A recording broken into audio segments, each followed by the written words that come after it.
What's up, guys? Nolan here. We got some changes. We got our patch for Broken Arrow. So we're going to go through some of the most important stuff real quick through the editor. And then there's some stuff with the decks themselves. So let's get to it. Now, the most important thing, I think, here is that there's no surrender option. So they did not add the surrender option, and they did not add the penalty for people leaving the games.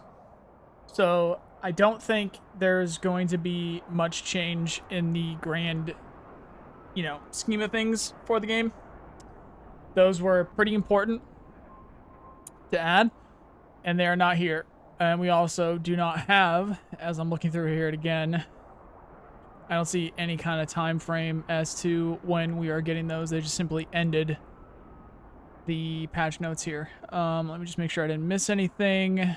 I did not.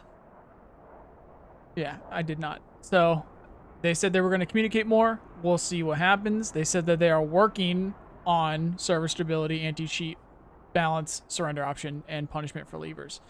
The thing that they did change, though, is the exploit that was happening where players were getting their income back when they came back after leaving a game. So lots of high-level teams and players were having players disconnect so that the other teammates would get their bonus for somebody disconnecting. So for those that didn't know, if somebody left your team, you would get extra income because that person left. And then if that person ended up coming back, the players that didn't leave had the extra income, of course, but then the player that left would get the income that they missed. Because what if they disconnected for a bug or something like that? So high-level players decided to exploit that. That was happening quite often. Oh, I disconnected. Oh, I had a bug. Oops, that's so strange. You're able to come back so quickly. Now, granted, there are bugs. There's plenty of issues, which is why I believe they didn't add the punishment for leavers. However, the exclusion of the surrender option is baffling to me. There needs to be the surrender option. I do not understand why that's not in the game. Obviously, it would be technical because they would be outside of their minds to have a balance reason or some other reason to not have that included, so it must be technical. So, no surrender option, no punishment for leavers as of yet. However, that exploit that people were doing to get the extra income in their games does not happen anymore. However, it can still happen. If you leave the game, your 4 teammates are going to get extra income. So if you particularly are having a bad game, or maybe you are in a support role of some kind, and your units haven't been killed, but they will still be in play when you leave the game, bunch of S-300s, bunch of Patriots, maybe some artillery pieces, things like that, you disconnect, and then your teammates get their extra income. So guess what? People are still going to do it. So we'll see what ends up happening on that end. And for direct changes, we've got a few things. So this is something that I do not suggest that you guys do. The Vipers and the helicopters for Russia that get seed missiles, I strongly believe are much more effective, are more efficient when they have other things on them, particularly with the Vipers. I strongly believe that these should have sidewinders if you're going to use them at all. However, if you do use them in a seed capacity, they're quite effective. They can do the job. So for 155 points, if you take nothing else with them, they can approach things that have their radar on, and guess what? They shoot their seed missiles at those things that have their radar on. It just so happens that they happen to be 10 armor, and it takes all of your shots, no matter what the target is, to actually kill it. So it takes 4 seed missiles to kill a target. So you must use 2 of these in order to kill the target, or you need to hope that that player does not either move or resupply or turn the radar off on the thing that you are trying to kill. So in its most efficient state, this has to be 310 points. Because you need to bring 2 of them. They need to be within range to shoot their sidearms in order to eliminate that target. And you can't bring your sidewinders if you are bringing sidearms. So is it an option? Yes. Is it something that I suggest you do? No. I suggest that you bring the sidewinders for these helicopters and use them as quick, as like a QRF, like a quick, almost SAM system to shoot down planes. That's what I find as the most effective system for those helicopters in particular. Now, if you want to go U.S. Marine and then take, let's say, Vipers for their extra ECM and have them go sidearm and then also Hellfires so that they don't need to worry about SHORAD as much while they go on their runs, sure. That can be a thing. However, then they're more expensive, and the Russian helicopters and Russian planes will probably end up coming after you. So, if there was going to be a situation where you use these, you still need to use them in tandem. Otherwise, you are not killing anything with 2 sidearms. So you need to keep that in mind. The price of 2 of these together. Otherwise, you are doing the exact same thing that you were doing before, which is if they have SHORAD, you eliminate it by other means. Hopefully that makes sense. Because you are not killing anything with 2 sidearms. You need 4 in order to kill them. Now, if you hit it once, and then it turns its radar off, you're fucked. so that's also another part of it. So maybe you hit it once, it's hurt, it's doing a bad job shooting, although from my testing, it doesn't seem to have much of an issue shooting.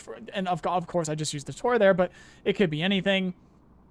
From my testing, it doesn't seem that efficient. I do not suggest that you do anything with this other than keep it as cheap as possible, put 2 forward, hopefully you get something, and then you have another helicopter that is dedicated to specifically anti-tank in some way, shape, or form to then do the thing that you need to do. So, you know, do with that information what you will. That was the helicopter seed missile stuff. Now, this is the US Nerf. Luckily, the actual efficiency of the APS was not affected. They just changed the reload time. So now, according to what they're saying here, it will take... Where'd it go? It will take 6 seconds. So any AT munition, any anti-tank munition that was interceptable, or that is interceptable by APS, that can be reloaded in under 6 seconds, will get through the second time. So you shoot something that will get intercepted by APS to get the APS to take it out, and then anything else that comes at that target within 6 seconds will go through. It sounds like not too many people were just sending 2 squads or 2 units of things at these units before. However, it's, you know, whatever. Basically, if you guys are having any trouble with anything with APS, just bring a second thing. The second thing will go through at all times. And if you're using squads with multiple weapons, guess what? That second shot is going to go through. So what that looks like is you can just send a Marine squad. If you, for some reason, are sending just a Marine squad, first one gets intercepted, second one goes through, third one goes through, fourth one gets intercepted by the active protection, fifth one goes through. So that's 2 APS rounds gone. And if you have a second Marine squad, first one gets intercepted, second one goes through, third one goes through, fourth one uses the last active protection, and now, for all intents and purposes, that is a dead tank. And that's the Step V3 trophy. That's the most APS that you can get. That's the highest armor that you can get, obviously shooting frontally. Past that, we get into the obvious stuff, which is, hey, you should probably flank and shoot from the sides. But that was the worst case scenario for, or rather the best case scenario, depending on how you end up looking at it, for that change in particular. If you, for some reason, have a single infantry squad that is trying to kill a single unit with APS, that is what it looks like. APS is no longer what it was because of the amount of squads that are able to reload and shoot a second shot with only one launcher within that amount of time. So you have to take a good, hard look at your units that are using APS and decide whether it is worth it to have those on those vehicles, or should you just use smoke. I'll give you a hint. Use smoke. Or bring another unit. Or get those units that have the AT to use up their ammunition in some way, shape, or form. Next up, we've got something that they actually screwed up. So, in the patch notes, it says that their laser rangefinders for vehicles were increased from 2,400 to 3,000. They weren't. So, we've got laser rangefinder out to... We got the view distance out to 2,400. Laser rangefinder on a vehicle, 21. 22. Didn't go far enough. 23. So, that is under 2,400. What happens if we go over 2,400? You no longer can laze. So you are, or rather this is, 2,435 meters away. That's a laze. That is a laze. That is a target that is more than 2,400 away that I cannot laze. So, they fucked up. That is not actually in the game yet. Who knows what's going on with that?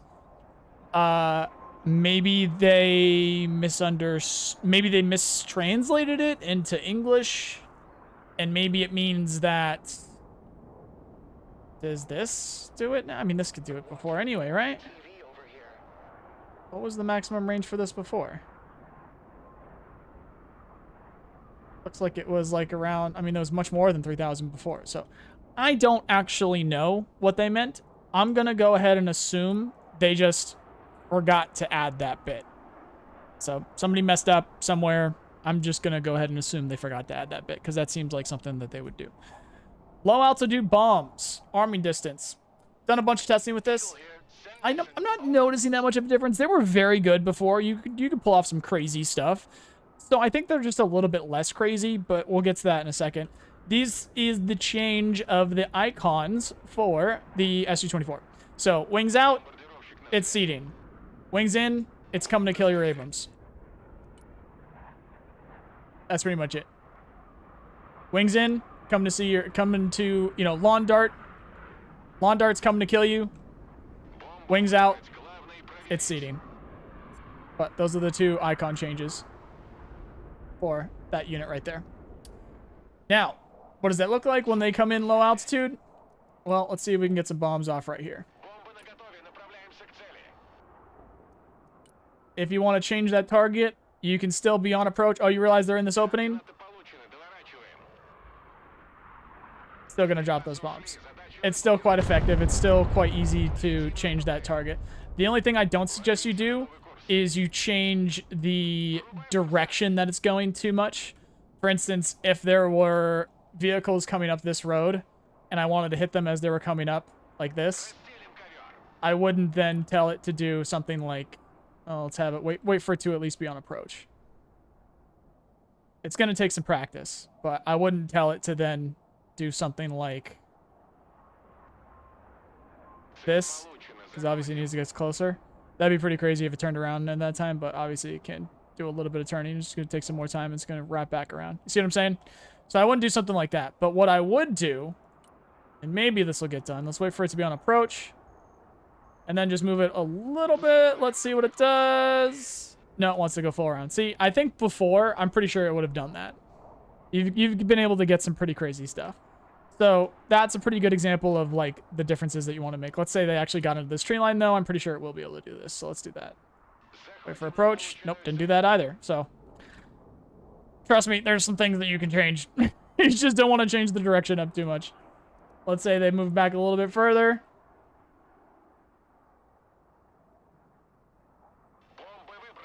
Yeah, that'll get done. So it's going to take some eyeballing. You used to do some pretty crazy stuff before. I assumed that they weren't okay with that. But for what it's worth, it's still pretty easy to get that stuff done. Just like, oh, they're in this tree line on this direction.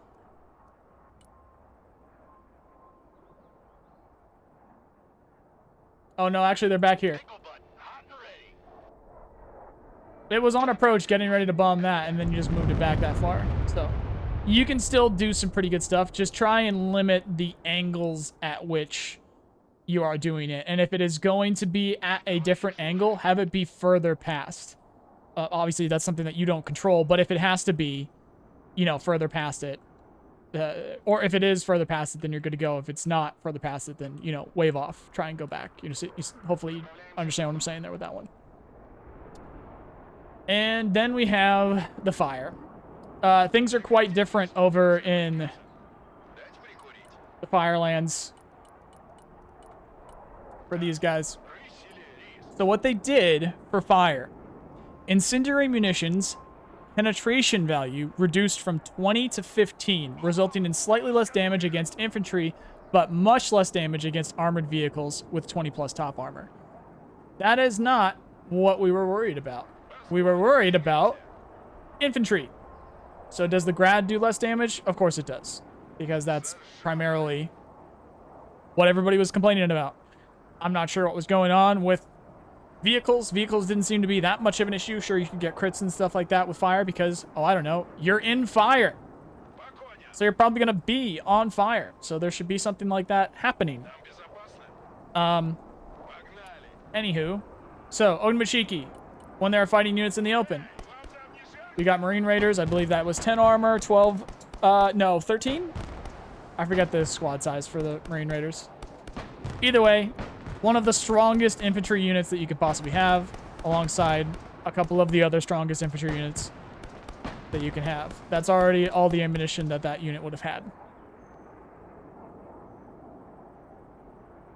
It's actually more ammunition than that unit would have had, so let's pay attention to this a little bit better. Let's do the combat engineers. 2, 3, or rather 3, 4, 1, 2, 3, 4. Can't kill them when they're open. Can kill them when they're in the open. When they're in a building. 1, 2, 3, 4. 1, 2, 3, 4. No problem. Now that is if they get all of their shots off, so try and pay attention to that. So I don't think it's too much of the end of the, you know, too crazy. Not the end of the world necessarily. 1, 2, 3, 4. Come on. I don't know why I didn't shoot the fourth there. Maybe it did. So, and for those that don't know, what was happening before was you could do 2 of these shots or 2 of these shots, and they would, when hitting infantry in a building, do a very good job of eliminating like half of these units in particular. It would be 2. The building would be on fire, and it would be penetrating enough to do like half of the damage. And then 4 shots should have been enough to fully eliminate the squad. Now it's seeming to be double that. I forgot to only do that. It's a significant amount of ammunition. Then obviously the building comes down at some point. But let's see what we get here. So let's get these shots off. 1, 2, 3. We'll call it 3. And then the building's out of fire. No longer on fire. I think I put up a video the other day where I was even showing that. Where just a couple of rounds, buildings on fire, usually is good enough to take out half the health for these heavy armored infantry units. Now it's seeming like you're going to have to go through half of your ammunition in total. So definitely a bit more of a threat going on here with the other infantry. And these are with them not shooting back. Units like these, if they were shooting back, you'd be in trouble. This is only a 4-man squad. 10 armor themselves, but it's only a 4-man squad. So, not as effective. Definitely not useless, but not as effective. You absolutely want these guys shooting at something else when you are doing your bum rushes. So, as the US, I would make sure your pararescue are in there. You're going to throw them to their deaths anyway. Get them in the building, get them stunned, and then get them moved next door, and then put the building on fire. Those are 6-man teams. They're not that heavily armored, but they do get a flash grenade. So get them somewhere nearby, you're good to go. For Russia, yeah, I wouldn't change anything. Get the Sturmoviki with the Ognmashiki, and then put them in smoke, and then have the Sturmoviki shoot at the building. That's not changed at all, and it's also very effective. So keep doing that, and you're good to go. Past that...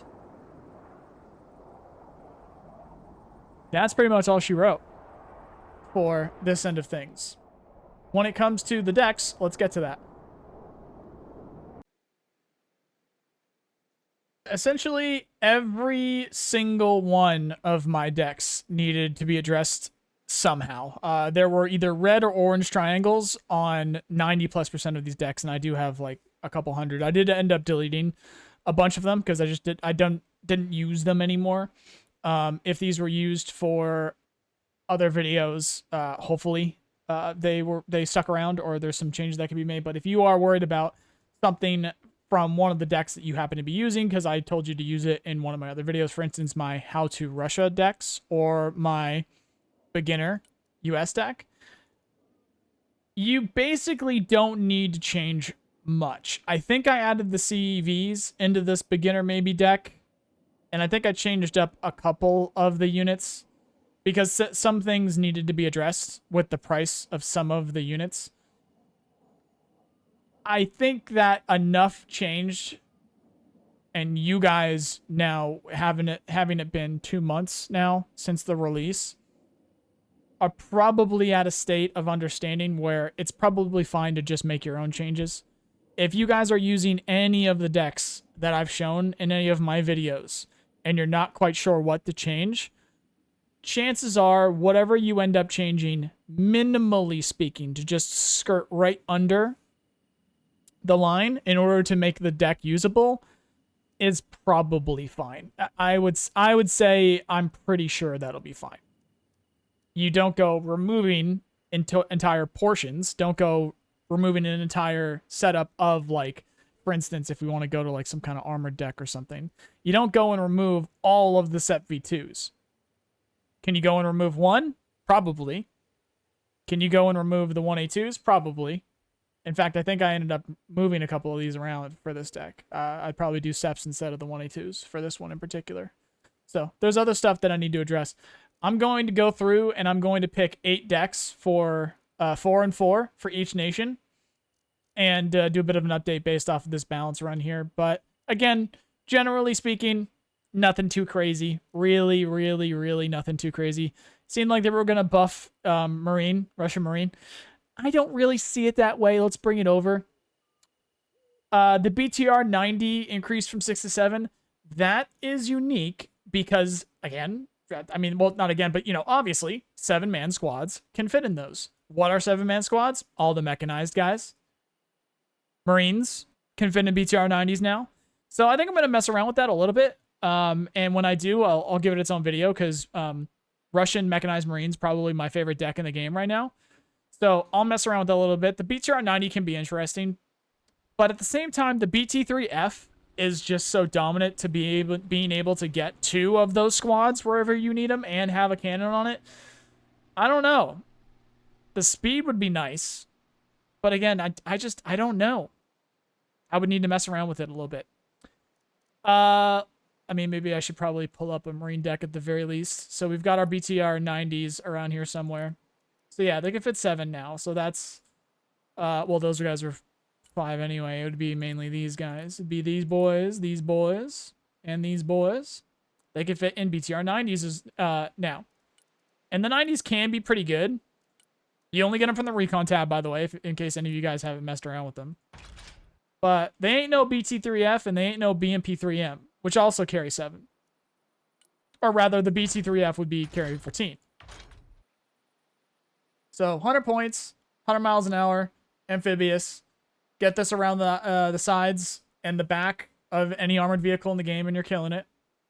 You get a grenade launcher, and you get some Cornets, which are going to do the same, except from at least 200 meters out. That's a BMP3 or whatever you want to call it, turret. With the 100mm, you get the ATGM, and you get the 30mm cannon as well. Or a BMP2, essentially, with a grenade launcher and a Conquer's M. If I was going to be running this, a 20-point difference for that firepower, the GL on the way up, probably end up being something like that. But this is still going to get eaten up pretty good by whatever it is that's shooting at it. I think I would probably want something with a bit more armor. BT3F can do that when you up armor it. crazy difference, but wait until you see. If you guys haven't used the BT3F before, wait until you see the punishment this thing could take with 14 dudes in it. Keeping in mind, your transports can just blow up, and if there's troops inside, the troops will still be able to fight. They could sprint, they could pop smoke, they could fire on position. So keep that in mind. I'm not seeing anything too crazy here. I thought they were going to go buff Marines and get people to want to use the Marines more often. I don't see that at all here. K-52 helicopter aim time with the cruise missiles was increased. A lot of people were using that. Iskander ballistic missile resupply time reduced from 60 to 45. Okay, gonna get intercepted anyway. BRDM, so that's this guy over here, right? Yeah, it's this guy.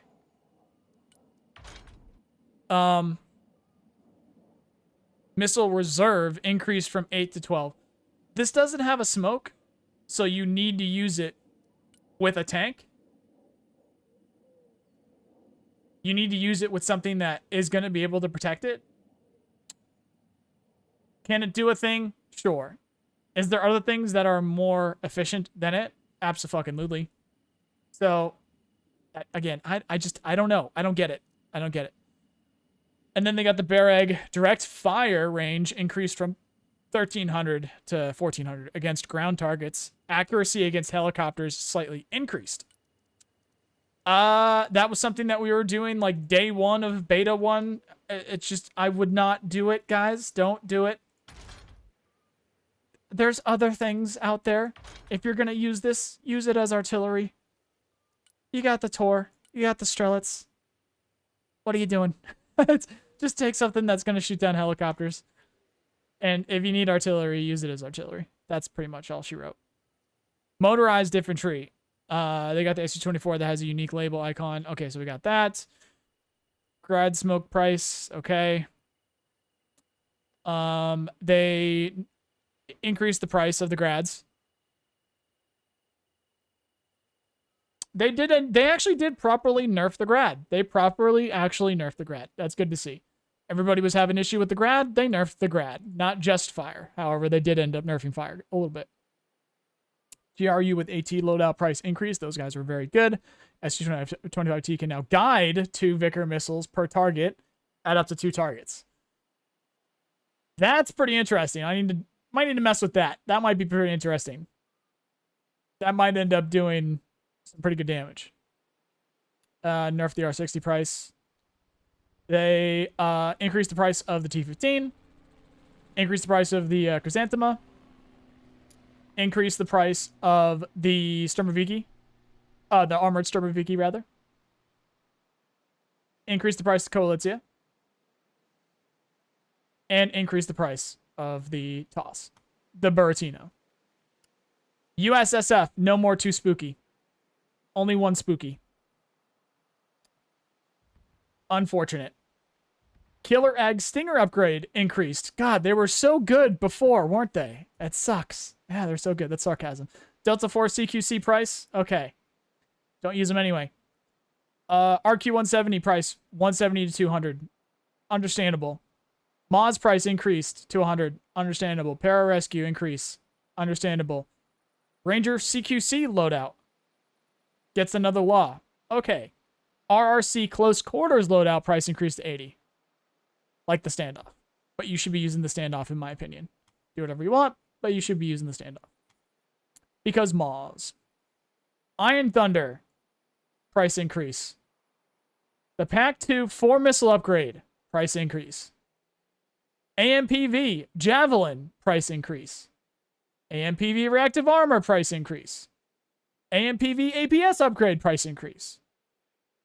Attackham's ballistic missile resupply time reduced. It's going to get shot down. All striker variants active protection upgrade doesn't reduce their speed further compared to air upgrade. So, actually a bit of a striker buff there. They should be a bit faster. Let's go check that out. And beep, beep, beep, beep, beep. Beep, beep, beep. Beep, beep, beep. A striker. Yeah, they're up to 90 now. Cool.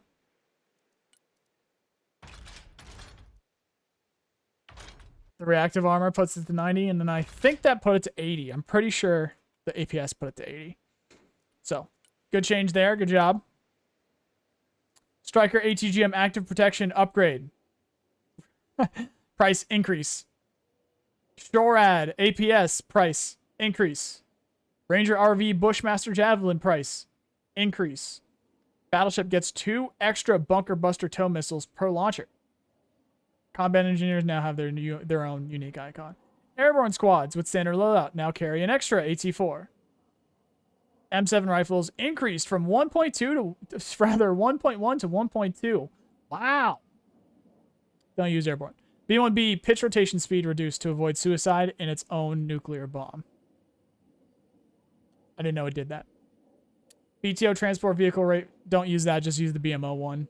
Because of the aim time involved, just get the troops that you need to get on the front line. That's this over here. This guy right here.